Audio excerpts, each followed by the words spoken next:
सुप्रभात बच्चों। कक्षा 10वीं में आज हम लोग पढ़ेंगे पर्वत प्रदेश में पावस कविता, जो सुमित्रा नंदन पंत द्वारा रचित कविता है। इस कविता में हम लोग 2 पार्ट पढ़ चुके हैं।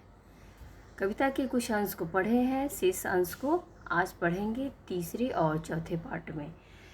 पहले हम लोग इस काव्यांश में जो भी कठिन शब्द है उसको रेखांकित करके उसके अर्थ को जानेंगे।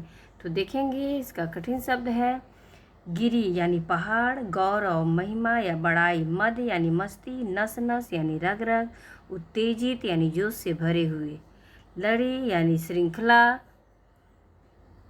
झरता यानी गिरता, झाग यानी फेन, निर्झर यानी झरना, उर यानी हृदय, उच्च आकांक्षा ऊंचा उठने की कामना या लालसा, तरवर बड़े बड़े पेड़, नीरव नभ शांत आकाश, अनिमेष एक टक देखना, चिंता पर यानी चिंतित या चिंता में मग्न। ये तो हमारा कठिन शब्द हुआ।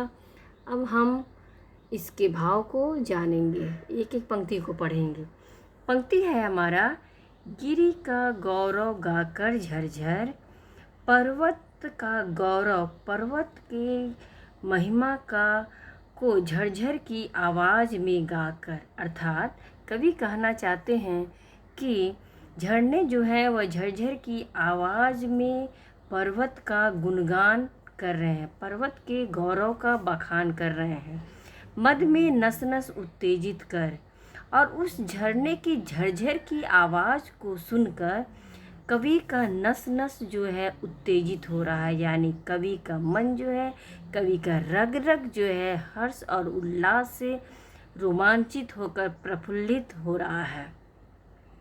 मोती की लड़ियों से सुंदर, ऐसा लग रहा है जैसे पर्वत को मोती के लड़ियों से सजा दिया गया है।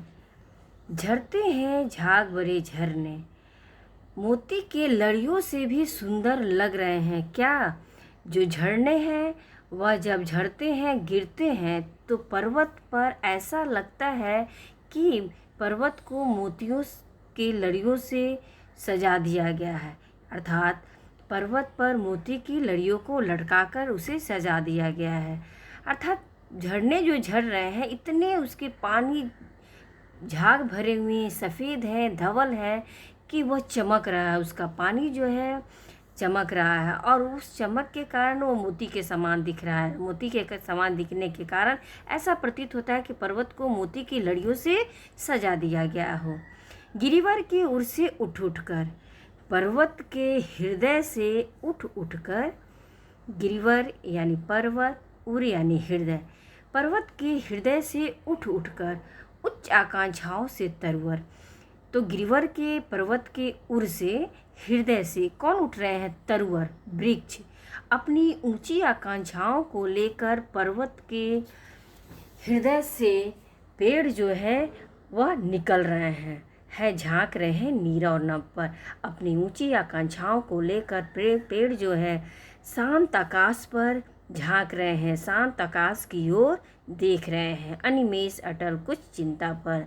कैसे झांक रहे हैं? ये जो पेड़ हैं अपनी ऊंची कामनाओं को लेकर, ऊंची आकांक्षाओं को लेकर, अनिमेष एक टक अटल दृढ़ कुछ चिंता पर, लेकिन कुछ चिंता में मग्न होकर वह शांत आकाश की तरफ एक टक बिना पलक झपकाए दृढ़ अवस्था में, पर कुछ चिंता में डूबकर देखे जा रहे हैं।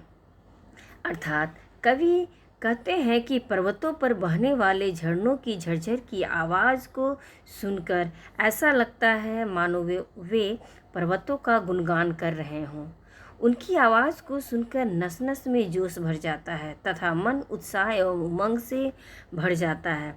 पर्वतों पर बहने वाले झाग से भरे झरने झरते समय मोतियों की लड़ियों के समान सुंदर लग रहे हैं।